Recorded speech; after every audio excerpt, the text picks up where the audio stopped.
checking in, man. I want to put something together on Wright III. He's a living legend, you know, when it comes to gangster rappers from Memphis. Hands down, you know, one of the pioneers. Without further hesitation, let's get into it. If you're not already subscribed to the channel, man, hit the button ASAP. AHumbleSoul 100.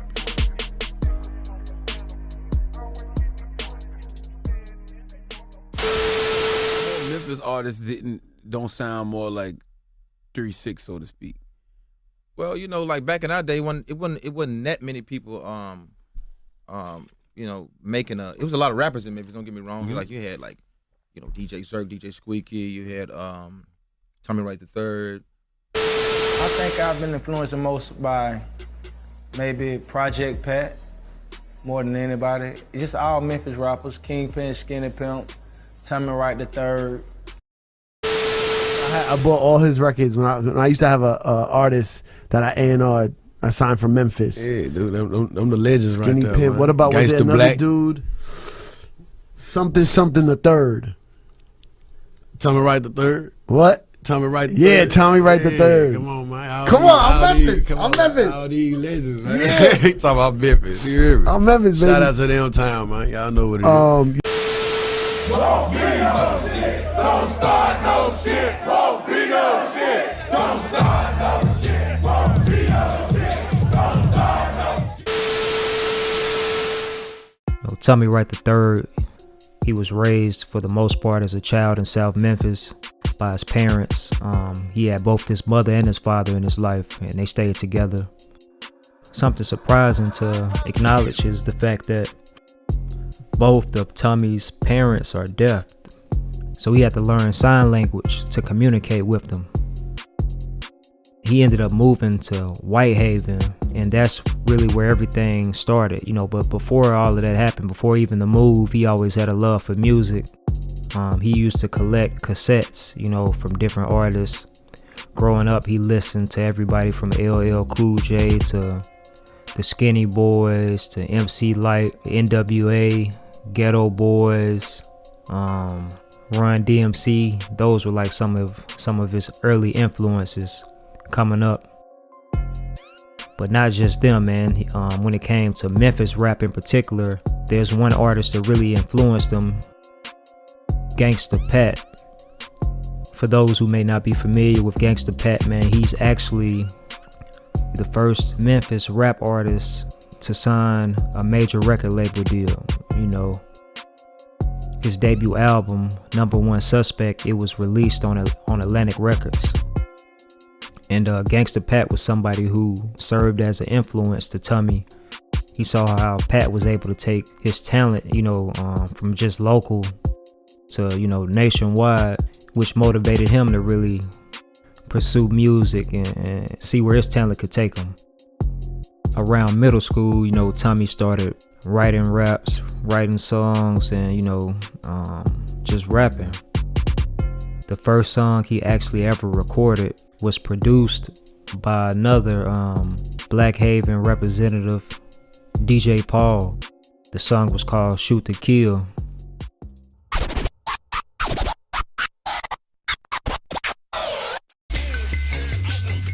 I'm the last of them seas because they are done left. I never lose in the battle cause I fight them to the last breath. Defending my turf with a gun, so don't talk crap. You get slapped cause I never run when it's time to scrap. Things really officially began for him as far as like his rap career when he dropped his official debut project, Memphis Massacre. You know, this is a project that he recorded in one day, you know, at 15 years old. And he used money that he had saved in a piggy bank to fund the project, you know what I'm saying? That was produced by a couple of local producers. He put it together, had them pressed up on cassette tapes, filled his backpack up, you know, with tapes, man, went to school and started just selling them. You know, after Memphis Massacre dropped, he also decided to form his own group, you know, 10 Wanted Men, which had a variety of people in the group. One of which was LaChat. You know, she was an early member of 10 Wanted Men. obviously we see she went on to link with, Hypnotized Minds. She was on Project Pat's legendary, hit single Chicken Head. But yeah, Tommy Wright had found her early, as well as her brother. Her brother, Womack, is another member of 10 Wanted Men. Tommy started producing, different members of 10 Wanted Men's projects, as well as releasing his own, solo albums, such as, his album Ashes to Ashes, Dust to Dust. And it had a lot of memorable songs from Tommy on there, a lot of bass heavy production that he did himself. What also stood out about the album is its cover art, which displayed Tommy, in a cemetery with a shovel in his hand, standing on top of some dirt. It was pretty much of somebody who had recently been buried, and at that time that was unique. So he had an early eye for creating like these captivating, attention-grabbing images, to use for his cover art, when he was selling his tapes.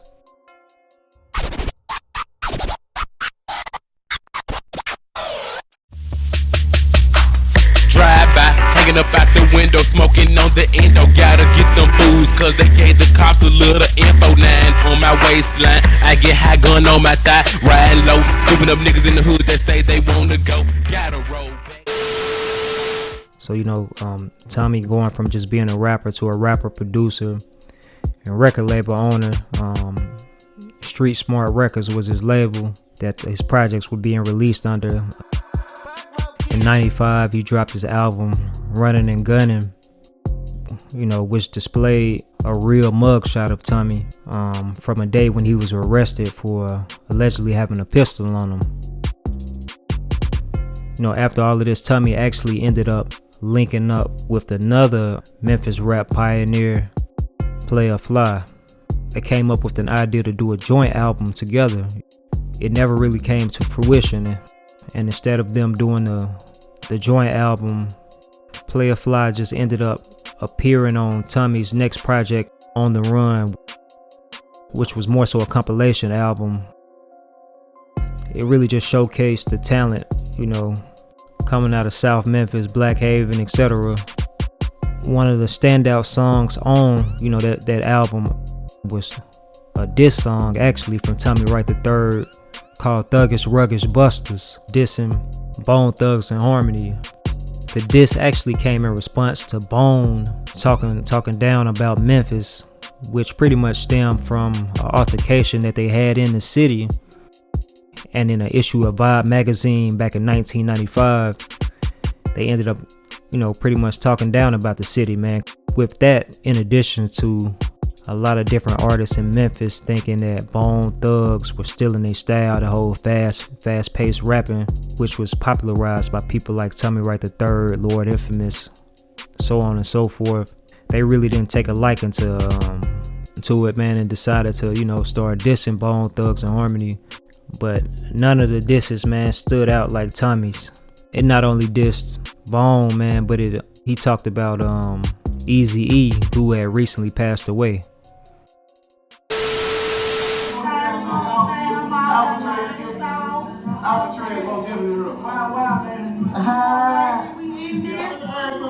Just y'all don't know,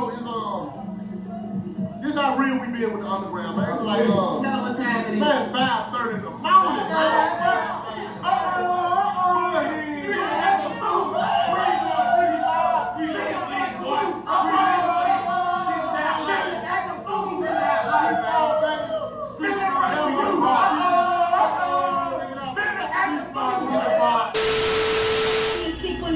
What made you start putting out underground tape? Underground tape still like... What made you even say, man, I need to do underground tape? Underground tapes ain't gonna die. Underground tapes, when you make them, they last forever. That's why everybody want them now, and they still spinning with me, even though we became nationwide, and we took the 30 states, do select no hit.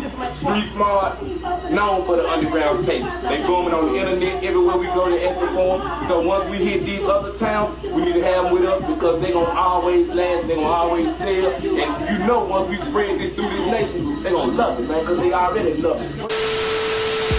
After On the Run, Tommy continued to produce for different artists and also released a handful of projects.